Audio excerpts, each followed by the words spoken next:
Bon, la confiance sociale, on parle souvent de la confiance sociale. C'est quoi la confiance sociale? C'est ce qui tient dans une société qui fait que on sait qu'on peut aller dans n'importe quelle ville et qu'il ne nous arrivera rien, n'importe quel rendez-vous, un cinéma, un spectacle, un stade de football. Et je voulais vous montrer 2 images qui font que cette confiance sociale, aujourd'hui, elle est mise en défaut. D'abord, ces images à Deauville que vous avez vues. Et je vais les commenter pour Europe 1. C'est un homme qui insulte des passants, qui insulte antisémites. Je vous propose de l'écouter quelques secondes.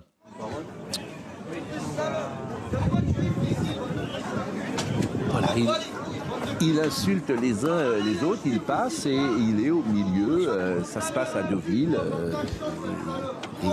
Et personne ne dit rien parce que dans ces cas-là, tout le monde est un peu pétrifié.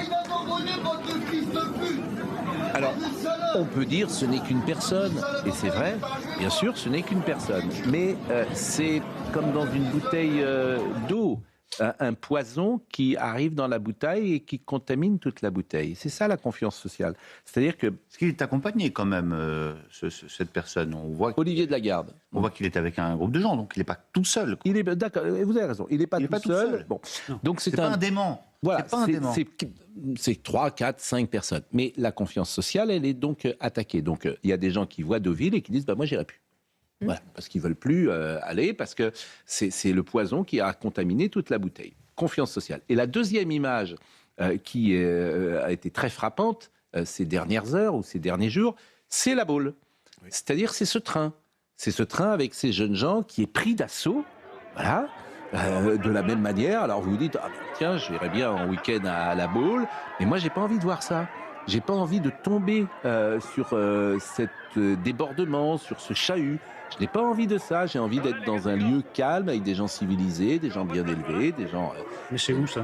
Ça, c'est à la Baule. Non, mais là où vous voulez aller. Ah, il y en a. Ah bon?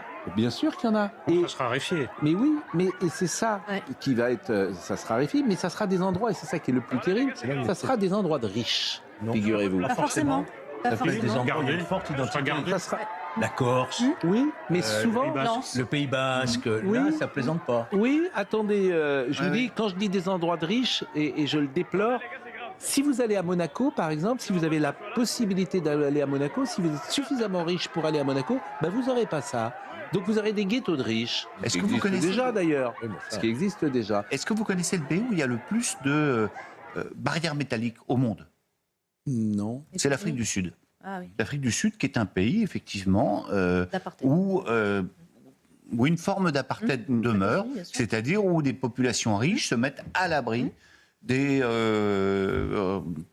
Bon. Alors, la confiance sociale, moi, souvent, j'en parle parce que la confiance sociale, c'est ce qui rend les sociétés heureuses. C'est le cœur des sociétés, la confiance sociale. C'est très difficile, d'ailleurs, à expliquer, à montrer, et à voir quand ça ne marche plus. C'est chacun a ce sentiment va dire tiens, j'irai peut-être pas en vacances dans cet endroit-là parce que c'est un peu risqué. J'irai peut-être pas ce soir voir tel match de football. Il y a le Parc des Princes qui va accueillir la finale de la Ligue des Champions, les spectateurs ce vendredi. Puis il y a le Champ de Mars. Pas sûr d'aller au Champ de Mars dimanche. Ben non, on n'y va pas. C'est dire à son enfant écoute, franchement, c'est pas prudent. C'est ça la confiance sociale. C'est essentiel, c'est ce qui fait les sociétés heureuses. Ça va plus loin que ça, parce que ces gens disent la même chose que Mathilde Panot, vous n'êtes pas chez vous. Alors, ça, c'est... Oui, mais vous avez... D'où la crise existentielle. Oui, bien sûr, c'est 2 niveaux de la même réflexion. D'où la crise existentielle. Vous n'êtes pas chez vous. Georges Fenech. Rebondir sur votre éditorial, qui était vraiment intéressant. Vous nous avez demandé... parce que ça rejoint effectivement le sujet. Comment peut-on dire, dans la bouche en plus d'une responsable politique qui a son importance, que la France n'a pas été chrétienne? Comment peut-on dire une chose pareille? Ça ne m'intéresse pas de répondre sur le fond, parce que... Et comment peut-on laisser le dire? Je voudrais rappeler mais on le sait, c'est pas le sujet. Au Xe siècle, en 910, l'abbaye de Cluny, qui va façonner la chrétienté. Et je rappelle que l'abbaye de Cluny en France était la plus grande église, coupole, jusqu'à la construction de Saint-Pierre de Rome. Et ça a façonné tout le Moyen-Âge, la construction des cathédrales. Comment peut-on dire que la France n'a jamais été chrétienne? Mais Georges Fenech... Sans que personne ne réagisse. Ça ne s'adresse pas à vous. Mais Georges Fenech, pardonnez-moi, c'est pas le sujet. Puisque c'est votre édito. Non, c'est pas le sujet. C'est pas comment peut-on dire, puisqu'elle le sait elle-même. Donc ça m'intéresse pas. Ce que vous dites, elle le sait. Il faut croire que non. Hein. Mais bien sûr que si. C'est pas le sujet. C'est la négation. Mais c'est la négation. Mais Jean-Luc Mélenchon, tous ces gens-là le savent. C'est pour ça que c'est pas le sujet. C'est pour ça que moi je veux pas répondre. Tellement bête. Tout le monde sait que la France est chrétienne. Et qu'elle l'a été. Bon, mais en revanche, c'est un édito, c'est quand même une manière. Mais parce que c'est un juste titre. Mais parce que c'est un discours de guerre civile. Ben voilà. C'est ça la réponse. C'est ça. C'est ça la réponse. Voilà, c'est ça le vrai sujet. C'est un discours de guerre civile. C'est ça le sujet. C'est pas de dire l'abbaye de Cluny. C'est un discours de guerre civile. Oui, mais il faut leur répondre sur le fond. Mais il faut surtout. Moi j'attends, mais vous aurez personne. Et vous ni un artiste, ni un universitaire, ni un historien. Et non, mais bon. Il n'y a pas de réponse immédiate, mais il y a quand même quelque chose. Éric Nolot. Il y a quelque chose qui couve, parce que c'est pas un dérapage isolé. C'est chaque jour, on vous explique. Alors d'abord, Mathilde Panot explique qu'on va remplacer une France qui n'a jamais existé. D'un point de vue logique, c'est déjà assez étrange, mais tous les jours, on vous dit, vous n'avez rien à faire là. Vos traditions, c'est vraiment pourri, c'est nauséabond. Le canon français sème la terreur en France. La France n'a jamais été chrétienne. Ça commence à monter. Il y a une partie des gens qui commencent... Oui, tout blanc, tout blanc. Une partie des gens qui commencent à dire « ça va ».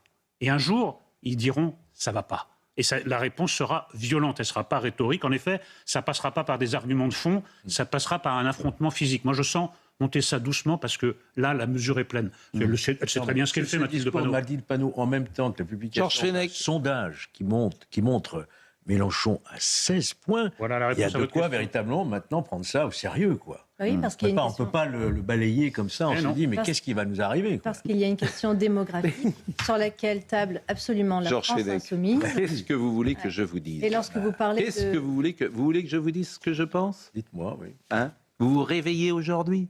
Ah non, vous vous réveillez aujourd'hui, Georges Fenech? Ça fait 40 ans que certains le disent et que vous le niez depuis 40 ans. Quand je dis vous, la droite française l'a nié. Bien compris. Oui. Elle n'a pas mené le combat culturel. Elle n'a pas mené le combat des idées. Et vous dites aujourd'hui, qu'est-ce qui va nous arriver? Mais c'est trop tard. Enfin foutuiste. Nicolas Sarkozy, on avait un c'est trop tard, non. Identité. Ce n'est jamais trop tard. Mais non seulement elle n'a pas ouvert. Ce n'est jamais trop tard. Non mais attendez, moi c'est important ce que vous dites. Ce n'est jamais trop tard. C'est pour ça. Non seulement la droite n'a pas ouvert les yeux, mais moi je pense que d'une certaine manière, ceux qui nous ont plaidé la mondialisation, les hommes sans racines, etc., c'est un peu la même idée que celle de Mathilde Panot, mais exprimée d'une autre façon. Les hommes qui peuvent être installés partout, les métropoles contre les villes, contre les zones rurales, etc. C'est un peu la même idée exprimée d'une autre manière. Donc effectivement, le déracinement, il est aussi dans les propos du centre et de la droite. Et Sabrina Medjeber. Et puis après, on va revenir aux fusillades de la nuit, si vous me permettez. Si on parle de la Baule spécifiquement, Georges parle de contrat social, vous parlez de confiance sociale, mais la mécanique qui est à l'œuvre est celle que Mme Panot ainsi que ses compagnons de la France insoumise ont très bien compris, c'est que ça n'est plus du tout aujourd'hui la configuration sociale de la France. Il ne s'agit plus du tout de l'État-nation. Il s'agit aujourd'hui d'un pays où on voit de nouvelles souveraineté apparaître, où on voit de nouvelles identités apparaître. C'est plus du tout aujourd'hui un État où le peuple a un sentiment d'appartenance commune, un commun, des valeurs communes à respecter. Aujourd'hui, et c'est le droit, malheureusement, puisqu'on parle de la Baule, des quartiers à disposer d'eux-mêmes. On le voit à travers Deauville, on le voit à travers la Baule, et c'est la politique de la ville, je suis désolée d'insister là-dessus, qui a littéralement déchiré le contrat social en France. Mais vous avez parfaitement raison. Et avec la gauche qui met 40% de logements sociaux pour garder les mairies. Bien sûr. Et c'est ce qui se passe avec Mme Roland à Nantes, et c'est ce qui se passe à Paris, etc. Ils ont bien compris. La gauche veut des pauvres dans ce pays. Bien sûr. Elle les aime tant qu'elle les fabrique. Si, effectivement, il y avait un peu plus de libéralisme, le niveau de vie pourrait sans doute augmenter s'il y avait une politique différente, et la gauche serait en difficulté, puisque la gauche a besoin des pauvres pour rester au pouvoir. Mais on avait prévu, alors vous nous avez emmené sur un débat, mais moi je m'adapte, hein. C'est vous qui me l'avez... on avait prévu votre édito, pardon. Oui, mais on était parti sur autre chose. Mais peu importe. Non, vous savez, moi, je suis sur votre édito. Voilà, on va revenir sur Mathilde Panot. Un petit mot sur Mathilde Panot. Ben justement, je voudrais qu'on l'écoute, puisque... Alors on va l'écouter. Écoutons-la, et ce qu'elle disait sur la France blanche et chrétienne. Le fait de ne jamais rien céder à l'extrême droite, ça c'est la première chose. Et la deuxième chose, du coup, la Nouvelle-France, c'est pour ça que pour nous, c'est un concept qui est très puissant. Pourquoi ? Parce que vous avez d'un côté l'extrême droite qui fantasme une France qui n'existe pas et n'a jamais existé. Une France qui serait une France blanche, une France chrétienne, une France qui serait envahie de je ne sais qui, enfin bon bref. Donc ils sont dans un fantasme complet sur ce qu'est le pays. Et le concept de la Nouvelle-France, c'est tout simplement dire que c'est la France qui assume son peuple dans son entièreté. Oui. Ah bon ?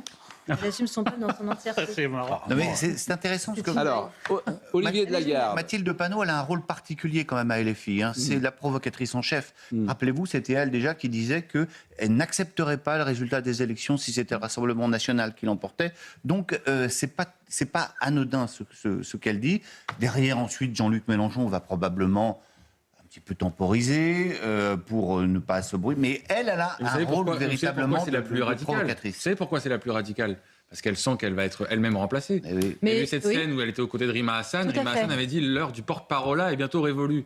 Ça veut dire quoi ? Ça veut dire qu'il va falloir à un moment donné que C'est la les place. responsables de LFI ressemblent à leurs électeurs. Donc, Thomas il faut Bonnet, qu'ils dégagent. puisque vous avez la parole, Thomas Bonnet, vous avez fait un édito ce matin qui était intéressant, puisqu'il n'y aura pas de procès pour les assistants parlementaires de la France Insoumise. Oui, la justice va pas poursuivre. En effet, il n'y Pourquoi aura pas de procès pour Jean-Luc Mélenchon. Alors, c'est assez difficile de savoir pourquoi, mais en clair, ils disent qu'il n'y a pas d'éléments suffisants pour caractériser la fraude. Or, les faits reprochés à la France Insoumise dans l'affaire des assistants parlementaires européens sont les mêmes, en tout cas similaires à ceux du Rassemblement national, FN à l'époque, et du MoDem. Or, et le RN et le MoDem ont eu à faire un procès. François Bayrou a été relaxé, mais il y a une procédure en appel. Puis Marine Le Pen, on le sait, elle connaîtra son sort le 7 juillet. Mais donc ça pose question. Évidemment, on se demande s'il y a une forme de loterie, en fait. Mais je vais pas. J'ai lu un papier ce week-end que la France Insoumise a infiltré certains grands corps de l'État, certains grands hauts fonctionnaires. Je crois que c'est Clémence Guettet qui pilote cela, qui ne donne pas leur nom pour les protéger et qui sont partout, pourquoi pas à la justice, pourquoi pas dans la haute administration, et qui sont prêts demain à faire basculer le pays. C'est ça que j'ai lu. L'extrême gauche, elle existe. vous Ah savez. oui. Hein. Oui, mais là, on est sur la France Insoumise avec des gens qu'il faudrait protéger, d'ailleurs, mais qui sont prêts à mettre les leviers. Alors, la France Insoumise, il ne faut rien exclure. Il ne faut rien exclure dans ce Surtout pas le pays. pire. Et surtout pas le pire, mais ça en dit beaucoup, mais c'est vrai qu'il y a beaucoup... En fait, c'est toujours la même chose, il y a beaucoup de gens qui ne sont pas contents en France du sort qu'ils ont, et qui rêvent d'une nouvelle nomenclature. Voilà. Et qui, avec cette nouvelle nomenclature, auraient les postes ou les fonctions qu'ils n'ont pas dans la société de compétition, qui est la compétition du capitalisme. C'est l'histoire de toute révolution. Exactement. Exactement. Donc ils ne sont pas contents de ça. C'est vrai qu'aujourd'hui, priorité au capitalisme. Donc ils veulent changer ce modèle-là, parce que dans ce modèle-là, ils n'ont pas les postes. Parce qu'ils ne sont pas assez bons pour ce modèle-là.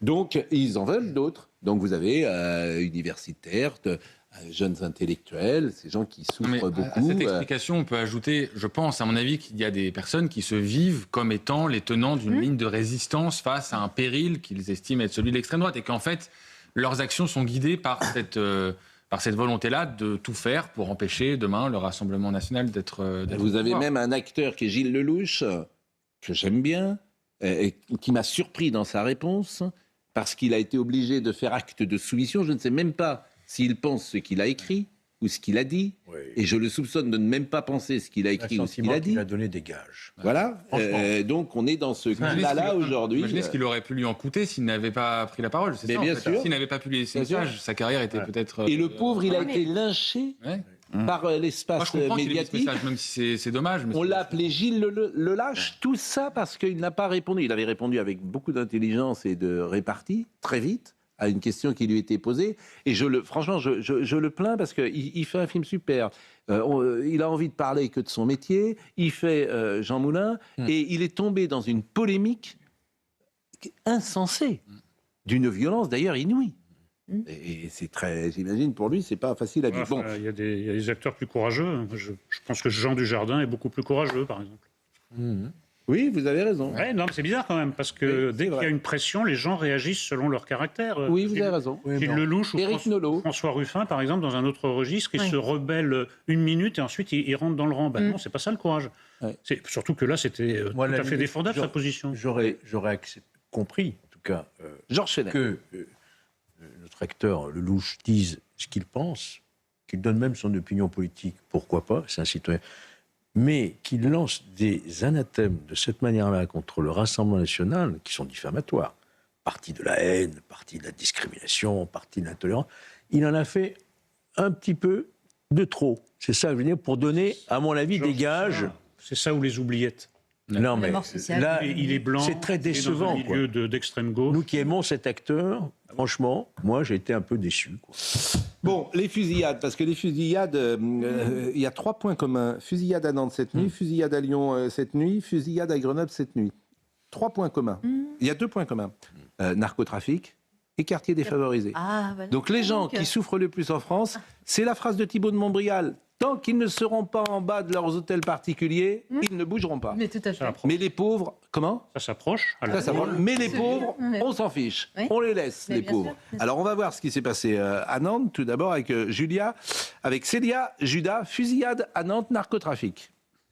Dans ce quartier de Nantes, gangréné par le trafic de drogue, un homme a été abattu par balle hier après-midi. D'après des témoins, plusieurs coups de feu ont été entendus en pleine rue. Des détonations qui n'étonnent plus. Depuis plusieurs mois, commerçants et riverains dénoncent une montée de la violence dans ce quartier nantais.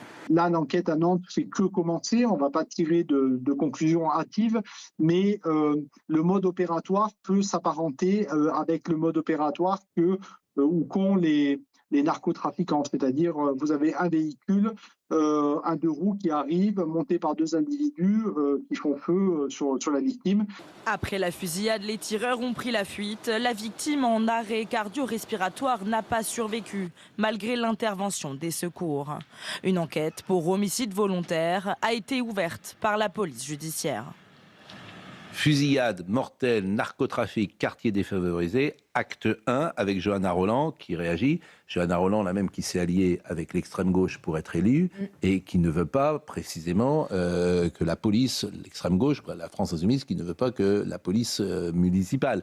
Et Madame Rolland, avec toute honte bue, explique le narcotrafic continue de tuer. Ben, oui, un jeune homme a perdu la vie ce soir, secteur à l'évêque, à la suite d'un nouvel épisode de tir, des vies brisées, des familles détruites, des habitants qui ont peur. La réponse de l'État doit être à la hauteur de l'enjeu. Elle se dégage complètement. Il y a 10 jours, elle était avec Laurent Nunez à Bien Nantes sûr. pour une visite déjà sur le même thème. Bien sûr. Et malheureusement, on voit que ça n'a plus aucun... Mais bien sûr, parce qu'elle-même, et c'est là que elle est complètement schizophrène, puisqu'elle encourage d'un côté, et puis elle demande à l'État de sévir de l'autre. Quand je dis elle encourage, elle est alliée à des gens qui ne veulent pas, qui disent la police tue.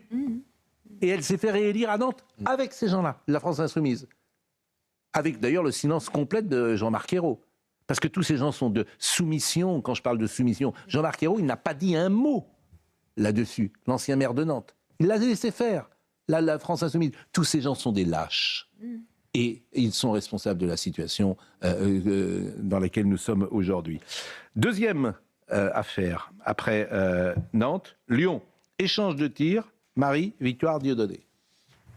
Depuis la rue où ils ont entendu les tirs dans la nuit de samedi à dimanche, les riverains qui ne préfèrent pas s'exprimer ont un point commun. S'ils le pouvaient, ils quitteraient tous le quartier Beauvisage. Marie y intervient comme infirmière libérale, malgré les conséquences pour ses patients. Elle envisage désormais de changer de secteur. On se dit peut-être que demain c'est moi qui vais me prendre une balle perdue alors que j'interviens dans le cadre de mon travail, que j'ai 2 enfants et que j'ai absolument rien demandé. Nous on est là pour soigner et on n'a pas à subir ce tribut-là, mais le problème c'est que le narcotrafic il est hyper implanté dans Lyon 8e et tout le monde en paye le tribut. Et les soignants et les gens qui habitent ici depuis des années. Le syndicat Unité en appelle à l'État. Il y a des tentatives d'implantation sur l'agglomération lyonnaise, d'autres gangs issus de l'extérieur de la métropole qui essayent de s'implanter. Ça peut s'expliquer aussi également l'excellent travail de mes collègues enquêteurs qui démantèlent des réseaux, et quand un réseau est démantelé, forcément il y a une tentative d'implantation d'autres réseaux. Donc on arrive sur l'ultra-violence et des règlements de compte. Ces règlements de compte, la population ne doit pas le subir. Les habitants ont peur à ce jour. Si on prend l'exemple du 8e arrondissement, c'est la troisième séance entre guillemets de tir, d'échange de tirs qu'il y a pu avoir en une semaine. C'est particulièrement effroyable. Il faut que l'État décide de prendre des mesures importantes. Une semaine après la grande opération de lutte contre le narcotrafic qui avait mobilisé plus de 1000 forces de l'ordre, le nouveau préfet du Rhône reçoit aujourd'hui les syndicats policiers. Tout ça, c'est les dernières 24 heures. Nantes, Lyon et maintenant Grenoble. Même chose. regardez le sujet de Célia Judas, c'est une fusillade sur un point de deal. C'est un classique. Sur ces images amateurs, le bruit des tirs résonne. La fusillade a eu lieu hier vers 21h30, près d'un point de deal bien connu de Grenoble. Le quartier Mistral, c'est un quartier qui est connu comme un quartier malheureusement connu pour de la revente et du trafic de stupéfiants. Je ne vous parle pas d'un petit trafic, je vous parle d'un trafic qui est colossal. Et ça perdure depuis des années et des années. Plusieurs personnes, dont les 4 victimes, étaient rassemblées devant le local d'un club de football lorsqu'une voiture, avec à son bord un ou plusieurs tireurs, les prend pour cible. Parmi les personnes visées, un homme est tué sur place. 3 autres personnes sont blessées, dont une en urgence absolue. Hier soir, les victimes n'avaient toujours pas été identifiées. Le ou les tireurs, quant à eux, ont pris la fuite et sont toujours activement recherchés. Chronique d'une journée ordinaire en France, Nantes, Lyon, Grenoble. Non mais le vocabulaire est intéressant. La maire de Nantes parlait d'un épisode de tir comme on parle d'un épisode de forte chaleur. Une sorte de comme ça vient un peu comme ça, on ne sait pas trop. Et puis là, un point de deal bien connu. Intéressant comme concept. Un point de deal bien connu. Il y a 2 choses qui me paraissent importantes quand même. Olivier de la Garde. Ce que disait le policier en disant finalement, ce à quoi on assiste, et c'est vrai probablement, il y a aujourd'hui une action de la police qui démantèle des réseaux et donc il y a forcément une bagarre. Mais qu'est-ce qu'on paye là? On paye 40 voire 50 ans de laisser faire. Qu'est-ce qu'on disait dans ces quartiers? Que s'attaquer au trafic de drogue, c'était s'attaquer à la paix sociale. Parce que les trafiquants assuraient une forme de paix sociale dans ces quartiers. Et pendant très longtemps, La droite n'a jamais dit ça. La droite n'a jamais dit ça. On n'a pas voulu la voir. On n'a pas voulu la voir. Et dans beaucoup d'endroits.